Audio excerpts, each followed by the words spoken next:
Azərbaycanda iş elanları saytlarını monitorinq etdikdə, əmək qanunvericiliyinin kütləvi pozuntusunu və işçilərin əməklərinin istismar olunduğunu asanlıqla müşahidə etmək mümkündür. Elə bu halı sosial şəbəkələrdə tez-tez dilə gətirən ayrı-ayrı şəxslər də əmək qanunvericiliyinin tələbləri ilə real təkliflər arasında ciddi uyğunsuzluqlar olduğunu vurğulayır. Bu vakansiyaya video çəkməsəm, addım ata bilmərəm. İş haqqında məlumat həftənin 5 günü, saat 9-dan 6-ya kimi. Qeyri-iş günləri yoxdur. Sən bir qulsan. İlkin əmək haqqı 500 manat. İşə görə sənə verilən cəmi cümlətanı 72 qəpikdir. Sizə təcrübə yığacaqsan, axı sən işi öyrənəcəksən deyərək sədəqə kimi 500 manat vermək, bu sadəcə olaraq gülüncdür.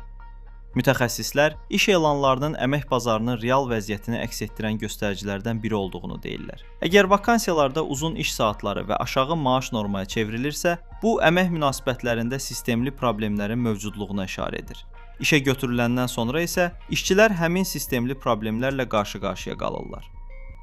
İş saatlarından artıq işləməyə məcbur edilmə, həftə sonları və bayram günlərində əlavə ödənişsiz əmək fəaliyyəti, əmək haqqının gecikdirilməsi və ya tam ödənilməməsi, məzuniyyət hüquqlarının pozulması, qeyri-rəsmi məşğulluq və sosial təminatlardan məhrum edilmə kimi hallar minlərlə işçinin gündəlik reallığına çevrilib.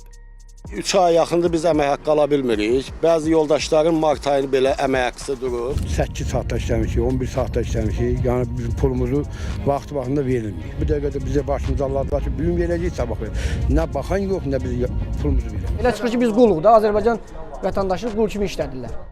Ekspertlər hesab edirlər ki, bu problem təkcə ayrı-ayrı işə götürənlərin qanun pozuntularından qaynaqlanmır. Məsələnin kökündə əmək bazarındakı struktur problemlər, nəzarət mexanizmlərinin zəifliyi və işçilərin hüquqi məlumatlılığının aşağı olması dayanır. Mən özüm şahid olmuşam ki, işçilər müraciət ediblər Dövlət Əmək Müfəttişliyinə ki, bizdə belə bir problem var və Dövlət Əmək Müfəttişliyi bu problemi həll edilməsi yönündə bir addım atmaqdansa işə götürənə bu haqda məlumat verib və işə götürən bu məlumata əsasən işçiyə müəyyən təzyiqlər edib. Əmək hüquqları üzrə ekspertlər bildirirlər ki, ölkədə ən geniş yayılmış pozuntular arasında normadan artıq iş vaxtına görə ödəniş edilməməsi xüsusi yer tutur. Əmək məcəlləsinə əsasən normal iş vaxtı həftədə 40 saatdan artıq olmamalıdır. Bundan artıq iş saatları əlavə iş hesab edilir və buna görə işçiyə əlavə ödəniş edilməlidir. Digər pozuntular arasında nəzərdə tutulandan daha az maaşın verilməsi, sağlam və təhlükəsiz mühitdə işləmək üçün şəraitin yaradılmaması, təyin olunan kompensasiyaların tam verilməməsi də yer alır. İşçi hüquqları müdafiəçisi Sara Rəhimova deyir ki, xüsusilə mənzil kommunal sahəsində, xidmət, tikinti sektorlarında işləyən şəxslərin hüquqlarının pozulduğunu tez-tez müşahidə etmək olur. Onun sözlərinə görə, problemlər bir çox hallarda işçilərin işini itirmək qorxusundan, işə götürənlərin isə pozuntular nəticəsində cəzalandırılmamasından qaynaqlanır. İşçilər görürlər ki, digər öz hüquqlarını tələb edən işçilər nə kimi problemlərlə rastlaşırlar. Bu da müxtəlif hallar olur. Bəzən işdən çıxardılmalar olur, bəzən müxtəlif təzyiqlər olur, hətta təhdidlər olur, ailə üzvlərinə təhdidlər olan belə hallar olur.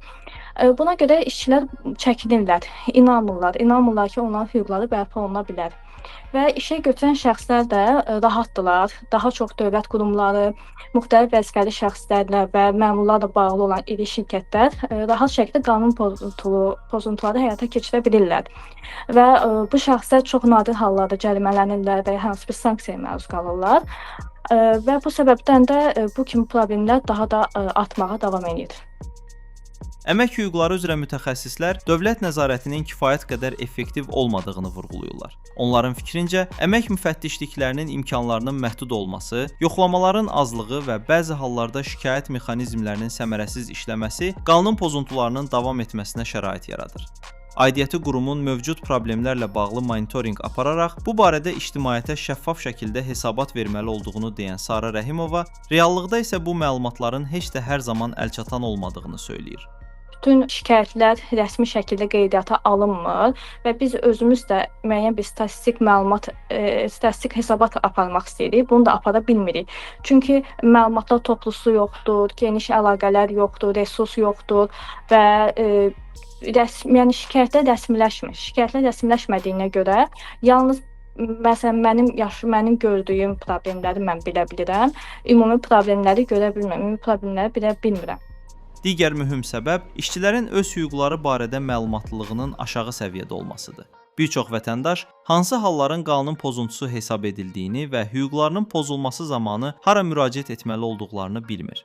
Sara Rəhimovanın sözlərinə görə, vətəndaş işə qəbul edilərkən əmək müqaviləsini tələb etməli və hüquqlarının pozulub-pozulmadığından əmin olmalıdır.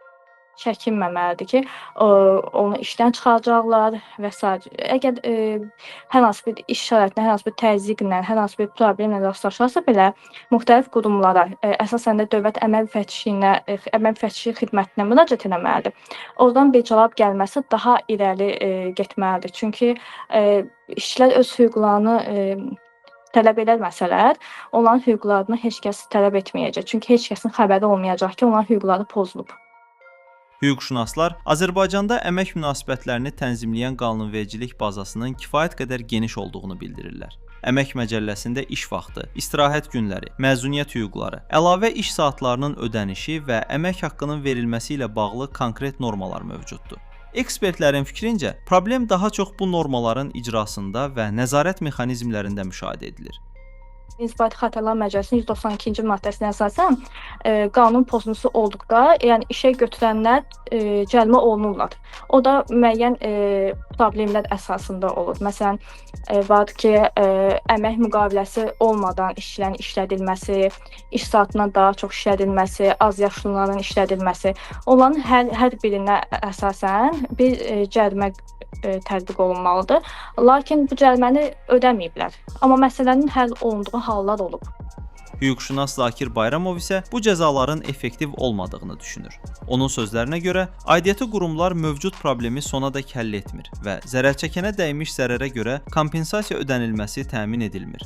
Əmək Müfəttişliyinin 2025-ci il hesabatında cəmi 1,7% zərərə görə ödənç alınıb. Bu da ki 14.000 manat məbləğində pul eləyir və bu da ümumi bu qədər əmək haqqlarının gecikdirilməsinə baxanda həddən artıq çox aşağı məbləğdir. Belə baxanda işə götürənin burada itirəcəyi heç nə olmur, əksinə qazancı olur. Əmək haqqını gec verdi, tez verdi. Onun üçün elə bir əhəmiyyəti yoxdur və bu halda işə götürən əgər cərimələnmirsə və Əmək Məcəlləsində nəzərdə tutulan o 1% kompensasiya hər gecikdirilmiş gün üçün nəzərdə tutulan 1% kompensasiya işçiyə verilmirsə, bu halda təbii ki, bunun effektivliyi də azalacaq. Vətəndaş cəmiyyəti nümayəndələri həmkarlar ittifaqlarının rolunun artırılmasına təklif edirlər. Onların fikrincə, güclü və müstəqil həmkarlar ittifaqları işçilərin kollektiv şəkildə hüquqlarını müdafiə etməsinə imkan yarada bilər. Amma hüquqşünas bunun yalnız ittifaqın müstəqil fəaliyyət göstərəcəyi halda effektiv ola biləcəyini düşünür. Ümumiyyətlə, həmkarlar ittifaqları demək olar ki, effektiv deyil, bir dövlət orqanından fərqlənmirlər. Hətta həmkarlar ittifaqı təşkilatları özləri, yəni işçilərin hüquqlarını poza bilirlər. Məsələn, bir çox dövlət idarələrində işçilər həmin təşkilatlara üzv edilirlər, amma onların heç ondan xəbəri yoxdur və onların əmək haqqından müəyyən məbləğdə ora tutulmalar edilir.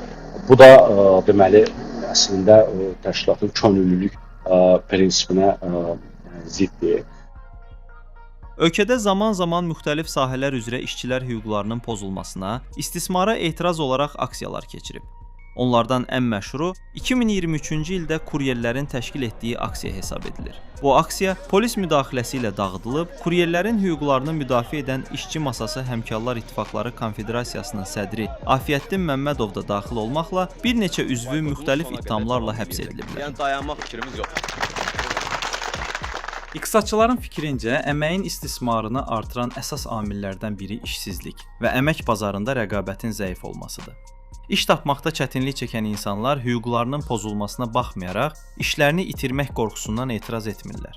Ekspertlər hesab edirlər ki, problemin həlli üçün bir sıra tədbirlərlə yanaşı, əmək müfəttişliklərinin səlahiyyət və resursları artırılmalı, əmək hüquqlarının pozulması ilə bağlı şikayət mexanizmləri sadələşdirilməli, həmkarlar ittifaqlarının müstəqilliyi və təsir imkanları artırılmalıdır. Əks halda, əmək bazarında mövcud olan problemlər uzun müddətli sosial və iqtisadi nəticələr doğurmağa davam edəcək.